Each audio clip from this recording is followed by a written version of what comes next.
Hello, this is Buck at SoCal Motorcycle Services. We're here today with a Harley, a 2005 Harley Sportster 1200.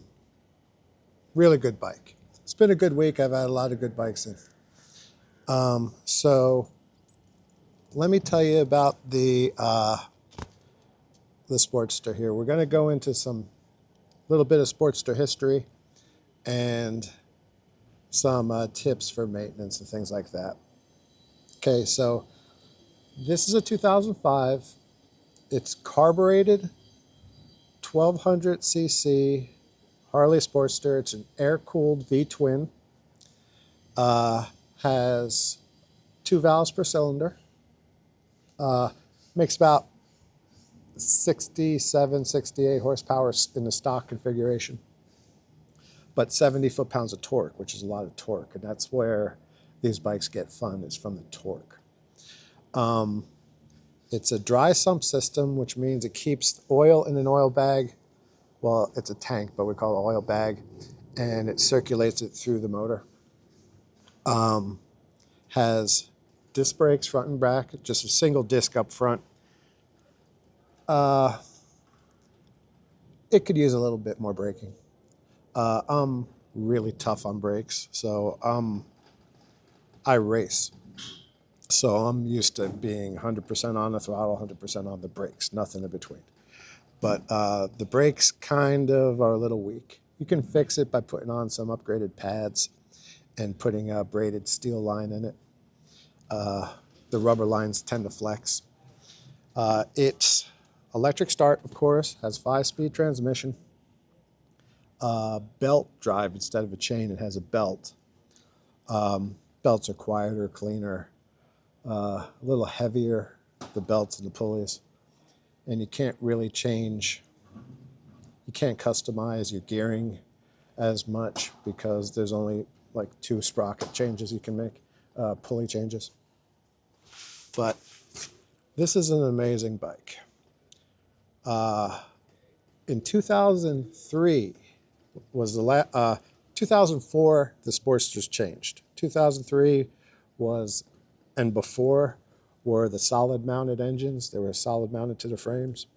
In 2004 and up, they started rubber mounting them, which quelled some vibration, but I feel it took away some feel. So I don't care for the rubber mounted Sportsters as much, but that's just nitpicking. The rubber mounted ones are also heavier, about 60 pounds heavier. Everything else is the same. Then in 2008, they went to fuel injection. I myself prefer carbureted. I'm a carburetor expert, so I know how to tune it. And carbs tuned by me run as good or sometimes even better than fuel injection. So I don't care for fuel injection, but I know if you're not a mechanic, you probably would want to go for the fuel injection. These also have self-adjusting valves. They have hydraulic tappets, just like a General Motors 350 V8. They have tappets that are filled with oil, and they adjust themselves properly. So you don't have to worry about valve adjustments. What you do have to do is service the bike. I have 2 different schedules, sort of, for how you ride. If you ride it really hard, like I tend to do, I change the oil at 3,000 miles. If you're just cruising around, doing a lot of highway miles, you could go to 5,000 miles. Now, the caveat is, I use only synthetic oil. I use Mobil 1 V-twin 20W50 in the engine and the transmission primary. And we'll go into that in a second. And it has a spin-on oil filter. It's up here in the front. So I love Sportsters. I own a Dyna. Dynas are great, but I'm a Sportster guy because I'm a Buell guy. My main bike is a 98 Buell White Lightning. I used to race it. I just use it for my everyday driver. It's a heavily built, worked 1200 Sportster motor, which pumps out, in stock form, it was 101 horsepower as opposed to the 67, 68 horsepower this makes. The other model is they make an 883 instead of a 1200. 883 makes about 53 horsepower. The best deal in motorcycling, basically, though, is to buy the 883 because the bike's almost identical to the 1200, and then put in 1200 pistons, cylinders, and you put in higher compression pistons, you can run faster. An 883 with a built 1200, or people are even going 1250 now, you can make a lot more power than a stock Harley 1200. And you don't have to pay the upgraded price of getting the 1200. And literally the only difference is pistons in the cylinders. The heads are a little different, so you're going to have to get dished pistons, but you can get a kit for it. And I build them all the time, and my built Sportsters are much better. I use much better gaskets. I use Cometic gaskets. But so that's that about the oil changes. So if you run it hard, change it about 3,000 miles. If you poke around and ride it like a sane person, you can go to 5,000 miles between oil services. Now, when you change the oil on the Sportster, you're not going to just go in for an oil change. You have to change the engine oil. Then you have to change the primary transmission oil. And I use the same thing. The Mobil 1V Twin, both front and back, both engine and primary. And I've been very happy. It makes it shift better. So when you go in for a 5K service is what we call it, you're gonna do the engine oil, the filter, the primary.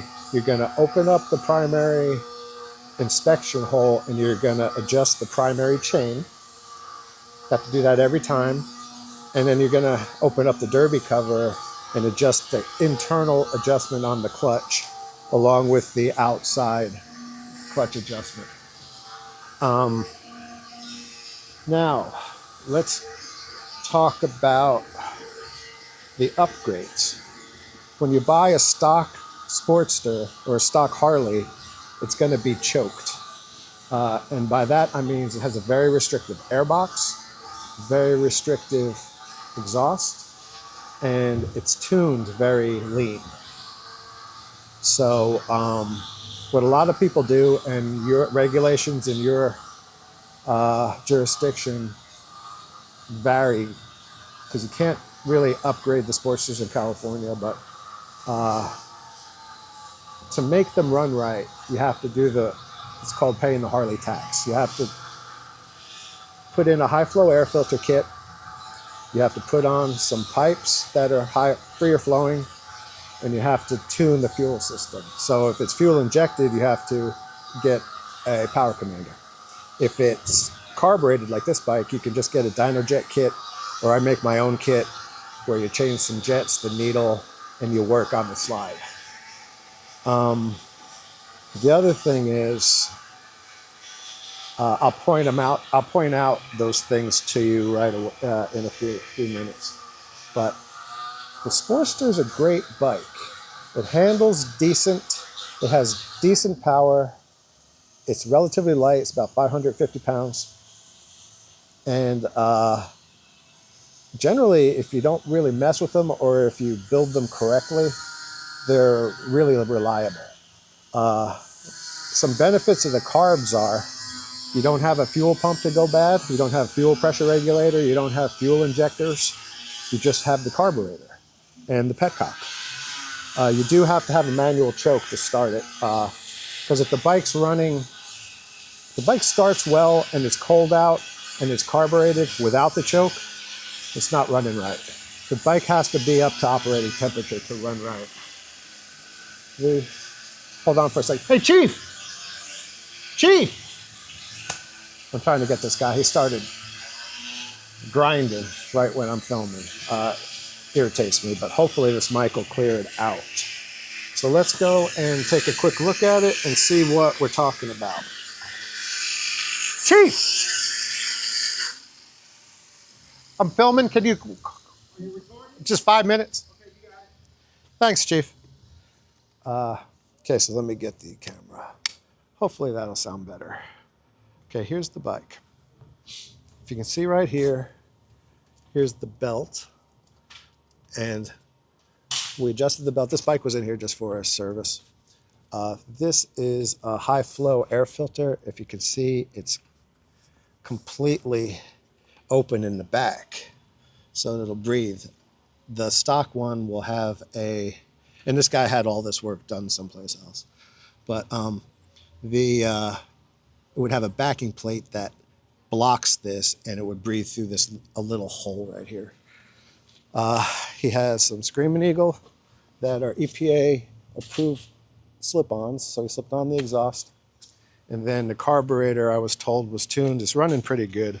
So you changed the pilot jet from a 42 to a 45, and you do some other things. But that's a good one. Has a key for the ignition. You get a speedo, odometer. This bike only has 16,000 miles, 16,750, and it's at 2005. And it has some idiot lights. It has turn signals, high beam, low beam, neutral, and gas. It doesn't have a gas gauge because it has a petcock. It's got bags that he bought from Harley. Has a passenger peg kit so that you can ride a passenger. This is your oil tank, and this is where you check your oil.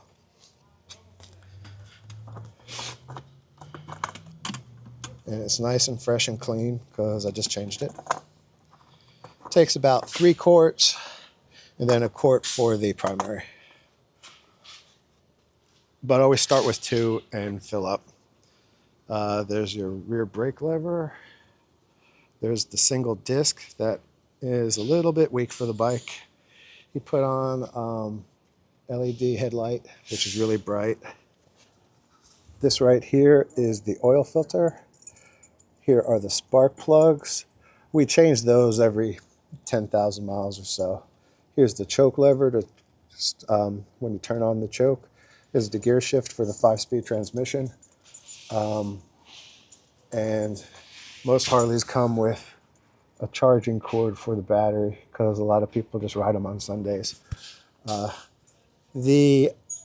Another bad thing they did that I think that happened in 2004 with the changes, they put in a much smaller battery. They put in a size 14 instead of a 20, and you can still bump start the carbureted ones, but you cannot bump start a fuel injected Harley with a dead battery. I've tried. There might be some people who could do it. I've never seen it done. Once the battery goes dead on the Sportster, you have to charge it, and if it doesn't charge, you have to change it. And it's a pain to change. They shoved it in here.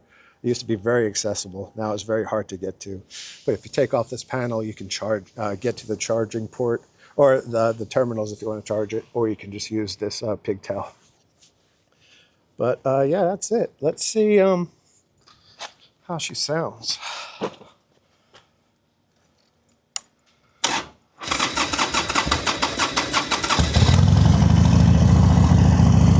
It was really cold, so it took a minute to start.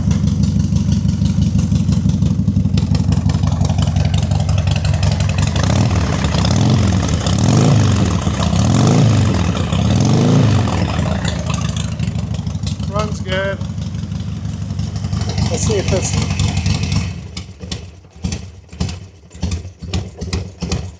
Still a little cold, so it's going to need some more choke. So we let it warm up for about a minute or two, and then we can turn the choke off and just ride away. And then there's the petcock. It tells you if it's on, off, or on reserve. So what you do is you ride the bike, you until it hits about 125 miles or so. You'll start to feel like you're running out of gas. You switch it to reserve, go to a gas station, fill up, and then you, once you fill up, make sure you turn that petcock back to on, because if you run out of gas in reserve, you're out of gas. But yeah, and they do this, they vibrate at idle, but as soon as you give it some gas, it smooths out because of the isolator system for the engine mounts. But yeah, that's the Harley Sportster. Oh, and I was going to tell you, you can pick these up for about $2,000 all day. And for $2,000 in this condition, it's one of the best motorcycles out there that you can buy. So have a good one. Hey, Daniel, come here. Daniel, come here. There's Daniel. And we're here at SoCal Motorcycle Services. I have a customer waiting. All right, so have a good one. And always use the kill switch to kill a Harley. Come here, Daniel. There's Daniel. Just wanted to say hi to Daniel. Come here, Daniel. Psst. Say hi. Bye, guys. Talk to you soon. Have a good one. Bye-bye.